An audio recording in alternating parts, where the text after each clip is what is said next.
Whenever you're working towards something like what you're trying to solve, you'll have many challenges that come across. We had to pick one core challenge that you feel was one of the biggest challenges you've had to face through this process. What would that be? Uh, I think building a sustainable business has been one of the biggest challenges because it's something which was super unconventional when we started out. Like, how do you monetize something like a talk, right?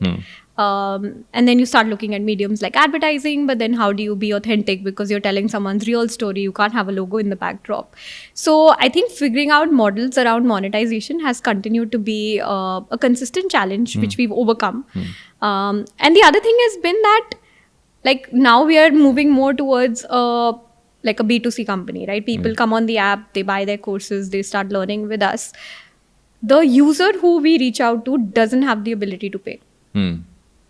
And it's a user that's disregarded even by advertisers, right? It's the bottom of the pyramid completely. So building a sustainable business, keeping our demographic at the center of it has been a consistent challenge.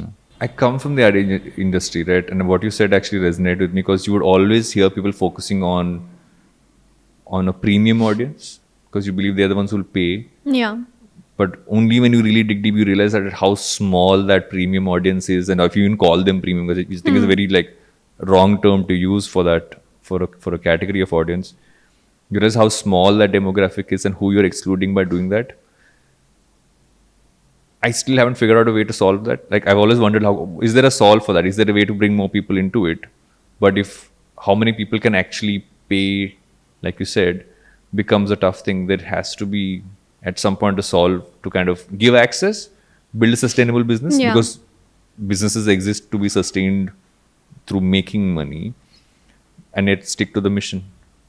Yeah, and I also think, like what we've also learned in our journey so far is that people romanticize the concept of uplifting others, right? Like if someone is today at, say, a 7,000, 8,000 rupee a month job or, like a 20, 30,000 rupee household income, they're not going to shift to 1.5 lakh immediately. And most organizations focus on that there's going to be this orbital shift which will change the game for everyone.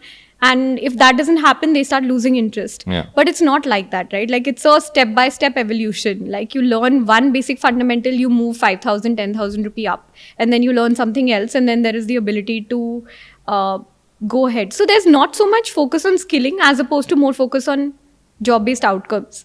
But without having the right kind of skill sets, you can't even move that. So it's really interesting to solve because it's just like when you know that this is going to take so much time and you have a perspective on it, then at the same time you're a startup and you have energy and you want like the world to come to you overnight. It's just like living through two different dimensions on a daily basis and trying to figure out what to do. And when you try to work between all of those things, there's this constant friend we all have, which is called self-doubt. Oh my God. Which is always constantly there, hovering around us. And how do you deal with self-doubt? I don't deal well with self-doubt. Like I don't even know what to say about this because I feel like I have so many phases and I have such a hard time giving myself a break that I don't know how to get rid of this. Like, like I think a lot of people have a lot of ideological answers to this, but it's almost like a daily battle in your head.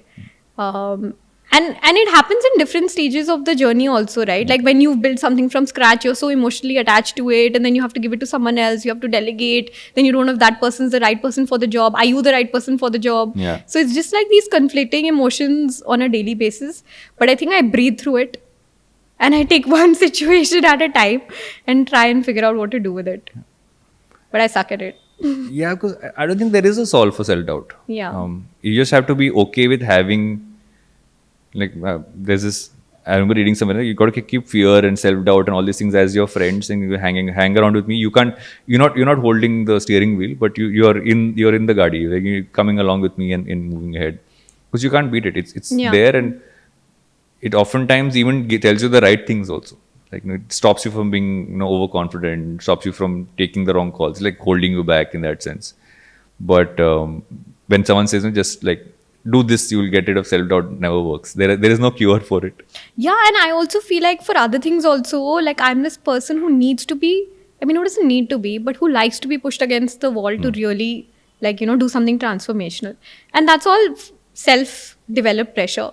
And if I didn't have that, I don't know who I would be. Yeah. Because it's always like my mind telling me I can do more, right? And then people say, no, that's not how you should live your life. But it is. And I think different things work for different people. I think managing emotions today is something that everybody should learn how to do, and I'm struggling. But once you're able to do that, like, you can use all of this in your favor as well. Like this clip, make sure you watch the full episode.